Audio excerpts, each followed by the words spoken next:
Dumating na sa Amerika si Pangulong Bongbong Marcos para sa 2 araw na working visit. Live mula sa New York, nasa frontline ng balitang yan si Maricel Halili. Mase, anong pakay dyan ng Pangulo ngayong araw?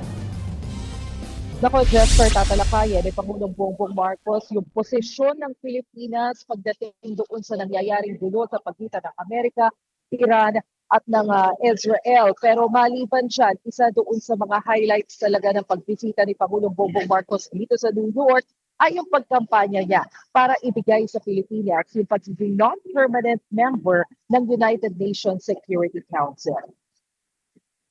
Mula sa airport, sinalubong ng mga tauhan ng Philippine Mission si Pangulong Marcos sa kanyang hotel. Hindi pa man nagsisimula ang trabaho rito sa PBBM o ni PBBM sa New York, agad kinwestiyon ni Senador Rodante Marcoleta kung anong mapapala ng Pilipinas kung magkaroon man tayo ng pwesto sa UN Security Council. Depensa ni Palace Press Officer Claire Castro, layo nitong mabigyan ng boses ang Pilipinas sa usapin ng kapayapaan at seguridad. Pakinggan natin ang pahayag ni Undersecretary Claire Castro. Maganda sa iba nating mga kababayan, instead na maging positibo, mas nagiging negatibo po. Mas nadinig pa ang pagbagsak sa integridad ng Pilipinas para nalangka. Kada rehiyon ang botohan ng UN Security Council sa pagpili ng bansang mabibigyan ng non-permanent seat mula 2027 hanggang 2028. Sabi ni Philippine Ambassador to the US, Babes Romualdez, importante yung posisyong ito na ikakampanya ni PBBM sa UN.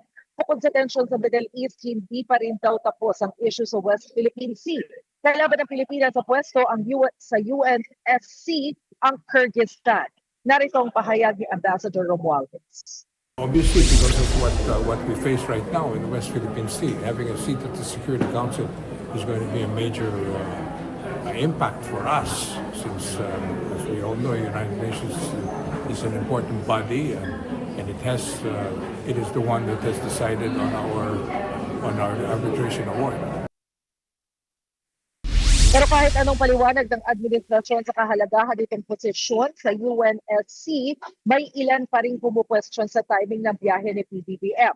Sa gitna ito ng tumataas na presyo ng petrolyo dulot ng gulo sa Middle East. Sabi ni Jose Castro, kumikilos na rin daw rito ang Department of Energy. Katunayan, mag-i-issue raw ang DOE ng show cause order sa 54 gas stations na biglang nagtaas ng presyo ng petrolyo kahit hindi pa dapat.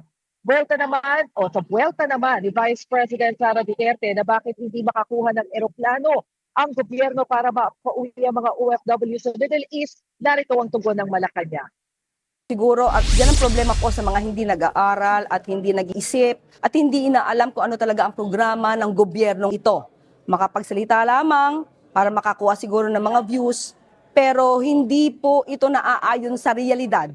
Unang-una po, kapag ka po ang isang leader, dapat siya ay nagbibigay ng opinion, siya ay nagsasuggest, nagbibigay ng desisyon ayon sa katotohanan, ayon sa facts, ayon din sa mga sitwasyon at ayon sa mga kondisyon ng mga stakeholders. Hindi po ayon lamang sa iisang kaibigan. Dahil kung dyan po manggagaling ang iyong desisyon, malamang lumigwak ang buong Pilipinas kung puro kaibigan, puro chismis lang po.